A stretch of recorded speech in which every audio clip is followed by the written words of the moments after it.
नमस्कार. धन्यवाद.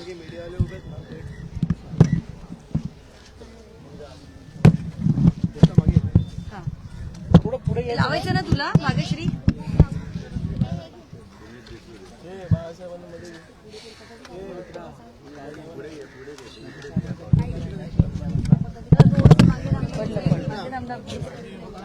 पायाखाली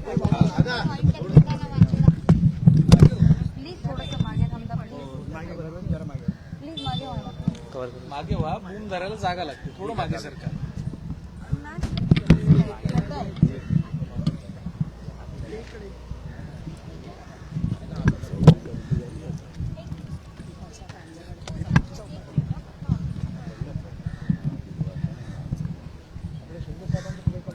नंतर आपण लाईफ फ्रेम दिली आहे ना. एक सेकंड. हे काम रे. हा पहुंचिए येस येस. सकाळी त्याने फोन केला मला.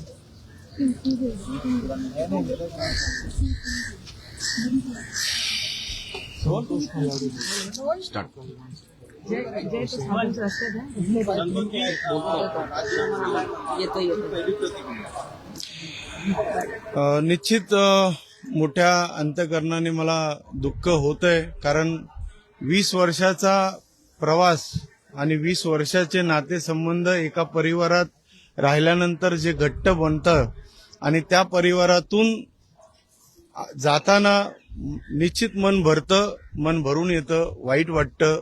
कारण का असंख्य तिथे माझे सहकारी, माझ्यासोबत असलेले महाराष्ट्र सैनिक यांना सोडून जाताना मला थोडंसं वाईट निश्चित वाटतंय.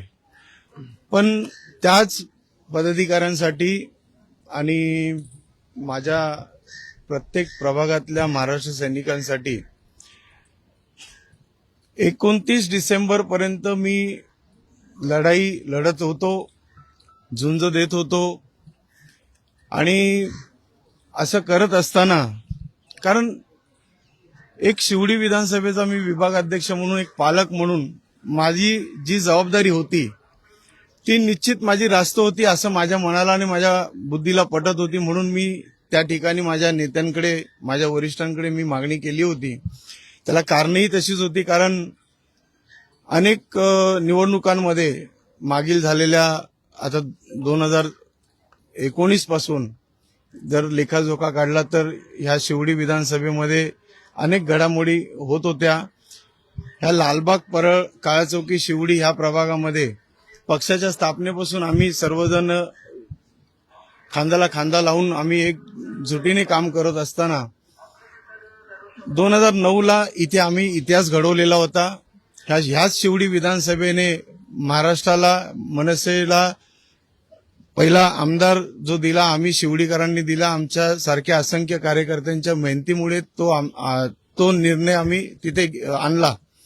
आणि असं होत असताना 2019ला 14ला आम्ही पराभव स्वीकारला. अनेक लढाई लढत असताना, अनेक संकटांना तोंड देत असताना आणि असे अनेक प्रसंग आम्ही अंगावर झेलले, किंबहुन आम्ही जेली भोगलंय, तडीपाऱ्या भोगल्यात, घरदार सोडलंय. आणि एवढं सगळं करून सुद्धा आमचं जर वरिष्ठांनी जर ऐकलं नाही तर मनाला त्रास होतो, वेदना होतात. आणि त्याला निश्चित कारण होतं, कारण आमचा हक्क होता. कारण ह्या विधानसभे 2024च्या विधानसभेला आमच्या पक्षाला, महाराष्ट्र नवनिर्माण सेना शिवडी विधानसभेमध्ये भरभरून यश मिळालं होतं. 68,000च्या वरती मताधिक्य घेतलं. त्यातले 4 प्रभाग असे आमचे उजवे होते, 202, 203, 204, 205. आणि त्याच्यामध्ये 204 हा प्रामुख्याने हा प्रभाग असा होता की तिथे आम्ही 2,500-3,000 हजाराचं लीड घेतलं होतं शिवसेना उभाटा गटाच्या अधिक.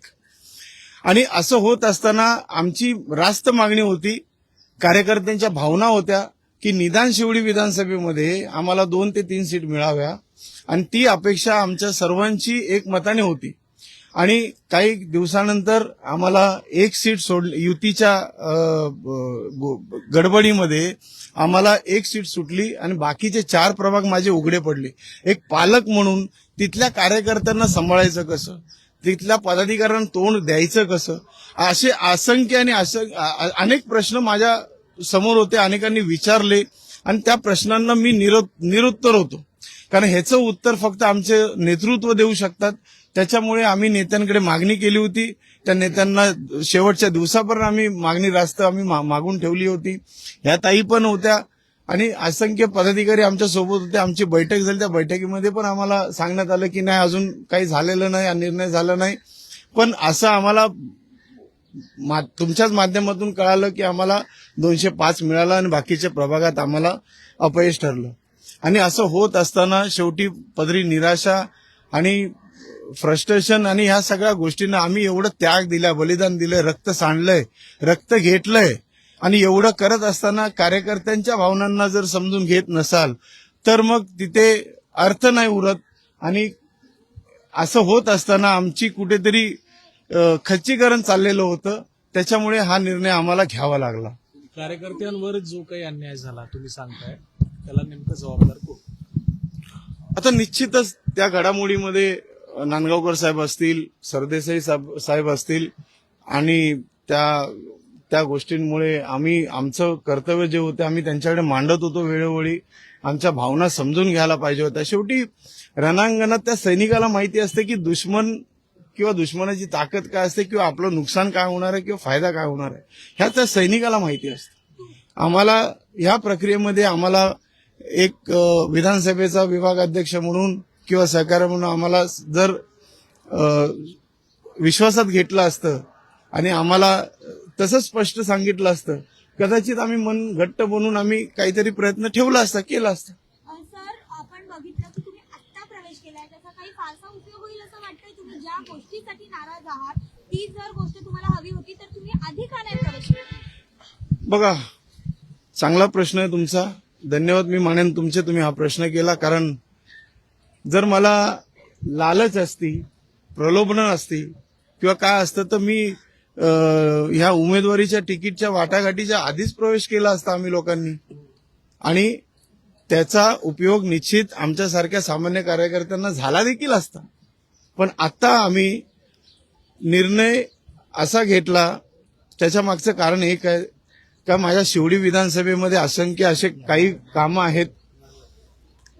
विशेषतः आमच्या बीडीडी चाळी आहेत, रेल्वेच्या वसाहती असतील, बीएसटीच्या वसाहती असतील. ह्या माझ्या प्रभाग क्रमांक 204 मध्ये माझी एसपी कंपाऊंड आहे. इथे सेंट्रल, राज्य शासन, महानगरपालिका अशा तिन्ही मिळून आणि बीडीडी चाळीमध्ये पीडब्ल्यूडी अशा काही गोष्टी आहेत, यंत्रणा आहेत जे सत्तेच्या समीकरणाने सुटू शकतात. आम्हाला आता आमच्या विभागातल्या नागरिकांच्या ज्या समस्या आहेत, अनेक वर्ष आहोत, तुम्ही एसपी कंपाऊंडची जी हालत बघाल, एखादा माणूस, माझी एखादी बहीण किंवा एखादा भाऊ, एखादा बाप जर वारला तर त्याचं अंत्यविधी साधं घरात घेता येत नाही. एवढ्या संकुचित एकदम बारीक गल्ल्यात विकास काही नाही, त्याला अर्थ काय त्या गोष्टीला. आणि तिथे विकास होणं गरजेचं आहे, डेव्हलपमेंट होणं गरजेचं आहे. आणि डेव्हलपमेंट करणार कोण? महाराष्ट्र सरकार असेल, महानगरपालिका असतील, केंद्र शासनाचे तिथे अनेक प्रश्न आहेत. आणि अशा माध्यमातून आम्हाला जर योग्य वाटलं की ह्या माध्यमातून, सत्तेच्या माध्यमातून तिथल्या माझ्या शिवडी विधानसभेतल्या लोकांना न्याय देऊ शकतो, म्हणून हा मी निर्णय घेतला. आणि मी तुम्हाला ठामपणे सांगेन, माझ्या वैयक्तिक स्वार्थापोटी मी कुठलीही भूमिका घेतली नाही ना घेणार. मी आजपर्यंत लोकांसाठी भांडत आलोय आणि भांडत राहणार. कारण मी लढवय आहे, रडणारा नाही, लढणारा आणि लढणार आहे. मला कालपासून अनेक लोकांचे फोन येत आहेत, मी असं करेन तसं करेन. अरे संतोष नलावडे कोणाच्या बापाला घाबरणारा नाहीये. हा पण लालबाग परळमधला एक जन्म घेतलेला मुलगा आहे. कोणाचा दम असेल त्यांनी समोर येऊन बिंदास माझ्याशी चर्चा करावी, तेवढ्या ताकदीने मी उत्तर द्यायला सक्षम आहे. पक्षातल्या लोकांकडनं धमक्या दिल्या जातात असं तुमचं म्हणणं आहे? पक्षातले असतील नाही तर अन्य कुठले असतील, मला त्या बुरक्याच्या पाठी कोण आहेत ते मला कल्पना नाही. पण निश्चित त्याला मी तोंड देऊ शकतो. मी घाबरणारा मी कधीच मुलगा नाहीये. आपण बघतोय की संतोष धुरी असतील किंवा आता तुम्ही असाल, अनेक लोक पक्ष सोडतायत. खरं तर तिकीट वाटपाच्या नंतर आता जो प्रश्न आला तिकीट वाटपाच्या नंतर हे सगळे प्रवेश होतात किंवा पक्ष सोडले जात आहेत. नेमकं दुःख जे आहे ते उद्धव ठाकरे गटासोबत गेल्यामुळे या सगळ्या गोष्टी घडतात असं वाटतंय. संतोष धुरी माझे सहकारी होते आणि आमच्या दोघांची जोडी जसं संदीप देशपांडे आणि संतोष धुरीची जोडी होती तशी संतोष धुरी आणि माझंही तेवढंच समीकरण होतं. कारण आम्ही 2 असे विभागाध्यक्ष होतो की नेतृत्वाने कुठलाही आदेश दिला तर आदेशाचं तंतोतंत पालन करणारे आम्ही कार्यकर्ते होतो. आणि एकीकडे वरळी विधानसभेमध्ये संतोष धुरी असतील, शिवडी विधानसभेमधून संतोष नलावडे असेल आणि पक्षामध्ये असंख्य असंतोष आहे. हा मी इथे ठामपणे मी तुम्हाला सांगू शकतो. सर, शिवसेना शिंदे गटच का? तुम्हाला भाजपचाही ऑप्शन होता, इतरही बरेच ऑप्शन होते. नेमकं हा पक्ष निवडण्याचं कारण काय? शिंदे साहेबांचं वक्तृत्व असेल, नेतृत्व असेल, काम करण्याची पद्धत असेल, अनेक मुख्यमंत्री असताना असतील किंवा उपमुख्यमंत्री असताना त्यांनी अनेक उपक्रम महाराष्ट्राला असे दिलेले आहेत आणि त्या उपक्रमाच्या जीवावरती आणि त्यांच्या एक नेतृत्वावरती विश्वास ठेवून हा निर्णय घेतला. एवढंच मी निश्चित यापणे सांगेन. प्रश्न असा आहे, तुम्ही म्हणताय 2 संतोष नाराज होते, दोघांनी राजीनामा दिला किंवा मनसेला बगदाड पडताना पाहायला मिळतो. तुम्ही म्हणालात की राजकीय बळी दिला जातो किंवा वटवृक्षाच्या फांद्या छाटत आहे. नेमका तुम्ही थेट आरोप घेऊन कोणावर, म्हणजे तुमच्या निशाण्यावर कोण आहे? कोण छाटतं या सगळ्या फांद्या? थोडं सविस्तर सांगा. त्याचं गणित तुम्हालाही कल्पना आहे आणि मीही सांगितलेलं आहे. एखाद्या झाडाला इंजेक्शन मारतात आणि त्याला मारून टाकतात, पण तुम्ही निश्चिंत राहा.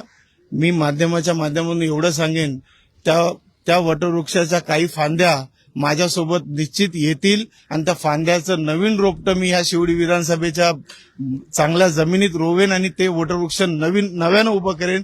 हा मी इथे ठामपणे विश्वासाने सांगतो. तुमच्याबरोबर आणखीही काही जण येण्याची अपेक्षा आहे किंवा मी कोणाला जबरदस्ती करणार नाही. कोणाला वाटेल आपलं घर तोडावं? माझी इच्छा नाहीये, पण त्यांची इच्छा असेल तर मी रोखू नाही शकणार. संतोष धुरींनी एक वक्तव्य केलं होतं की मनसे आता शिवसेना युबीडी चालवतोय किंवा उद्धव ठाकरेंच्या हातात देण्यात येत सरेंडर करण्यात आलंय असं म्हणलं. कदाचित ते संतोष धुरी माझ्यापेक्षा जास्ती मोठ्या प्रक्रियेत होते, त्याच्यामुळे ती उत्तरे त्यांना जास्ती माहिती असतील. मला त्या गोष्टीची कल्पना नसेल कदाचित. प्रक्रियेत नव्हते म्हणूनच आरोप करत होते की संतोष देशपांडे शहराध्यक्ष अजूनही प्रक्रियेत डावलं गेलं, असं त्यांचं म्हणणं होतं. संदीप देशपांडे तेच म्हटलं, त्यांना अधिक माझ्यापेक्षा जास्ती माहिती असेल, त्याच्यामुळे त्यांनी ते वक्तव्य वापरलं असेल. मी या ठिकाणी माझे मित्र अनिल कोकीळ, अनेक वर्ष शाखा प्रमुख, नगरसेवक, बीएसटी चेअरमन असे अनेक पदं त्यांनी भूषवलेली आहेत आणि निश्चित तळागाळातला हा कार्यकर्ता आहे. आणि ह्या ते नगरसेवक असताना असंख्य कामाचा डोंगर त्यांनी उभा केलेला आहे आणि त्या जो उभा केलेला डोंगराचा जो कामाचा इथे एवढा मोठा एकदम वास्ट लेवलला त्यांनी काम केलंय आणि त्याची पोच पावती म्हणून निश्चित अनिल कोकीळ साहेबांना या मतदारसंघामध्ये ते निवडून आणतील. मतदार विश्वास ठेवून त्यांना विजयी करतील. एक शेवटचा प्रश्न विचारते सर तुम्हाला की तुम्ही जेव्हा पक्ष सोडला तेव्हा बाळा नांदगावकर यांना सांगितलं होतं का किंवा त्यांच्याशी संपर्क साधण्याचा प्रयत्न केला होता का? कारण तुमचे अत्यंत घरगुती संबंध होते त्यांच्याशी. नेमकं काय झालं तेव्हा? चर्चा काय झाली तुमची? नांदगावकर साहेबांबरोबर माझे निश्चित चांगले संबंध होते आणि त्यांना माझी बॉडी लँग्वेज कळते आणि मला त्यांची बॉडी लँग्वेज कळते. त्याच्यामुळे ह्या प्रश्नाचं उत्तर आमच्या दोघांना कल्पना आहे. माझ्यासोबत आमच्या प्रणालीताई आहेत, त्यांनी देखील माझ्यासोबत आम्ही एकत्रच निर्णय घेतलाय आणि एवढं निश्चित शिंदे साहेबांनी आम्हाला शब्द दिलाय, आम्ही कुठे वाऱ्यावर पडणार नाहीत. आणि इथे असलेले हे सर्व कार्यकर्ते हे माझा जुन्या परिवार आहे, जुने मित्र परिवार आहे. त्याच्यामुळे मला कुठे दुसरीकडे अनोळखी ठिकाणी गेले असं वाटत नाहीये. संतोष भाऊ, अनिल कोकीळ असतील किंवा तुम्ही असाल त्यामुळे दुःखी दिसताय आता. एकंदरीतच त्यांनी पण पक्ष सोडलाय, तुम्ही पण तुमचा पक्ष सोडलाय, बरेच वर्ष कार्य करण्यासाठी थेट संवाद साधायचा असेल राज ठाकरेंसोबत, काय भावना? मी एवढा मोठा कार्यकर्ता नाहीये. ते आदरणीय नेतृत्व आहे आणि ते आदरणीय शेवटी मरेपर्यंत ते माझ्या आदरणीयच राहणार आहेत. अनिल कोकीळ साहेबांचं मी सांगेन, ते पण एक मोठे लढवे आहेत. एवढा मोठा निर्णय घेणं हा मोठा घास घेणं आहे हे शक्य नाही. मी म्हणेन हे वाघाची अवलादच करू शकतं. सर काय सांगाल सर काय सांगाल की आता पक्षामध्ये जे आहेत जेव्हा संघर्षाचा काळ होता तुम्ही शिवसेनेसोबत होता मनसेसोबत होता आता निवडणुकांच्या ऐन तोंडावरती जे तुम्ही दोघांनी पक्ष सोडलेला आहे काय कारण आहे? आता संतोष नलावडे माझे मित्र आहेत त्यांनी मी याच्या अगोदर आणि आल्यानंतर संपूर्ण विस्तृतपणे सांगितलेलं आहे. त्याला कारण काय असतात तुम्हालाही माहिती आहेत आम्हालाही माहिती आहेत. जर का एवढी वर्ष पक्षामध्ये काम करून जर का न्याय मिळत नसेल आणि जाणीवपूर्वक जर का कोणाचं तरी हित जोपासून जर का डावललं जात असेल तर मग शेवटी निर्णय घ्यावा लागतो असं मला वाटतं. पण सर दुसरीकडे आपण बघतोय की स्वतः तुम्ही ज्यांच्यासोबत अलायन्समध्ये आहात भाजपचे काही वॉर्डमध्येच आहेत 50 खोकेचे नारे पुन्हा एकदा लावण्यात आलेले ज्यांच्यासोबत तुम्ही आहात ते सुद्धा तुमच्यावरती आरोप करतात किंवा मग अंबरनाथ प्रकरण असू दे तिथे सुद्धा शिंदे शिवसेनेला एकटं पाडण्याचा प्रयत्न केला जातो.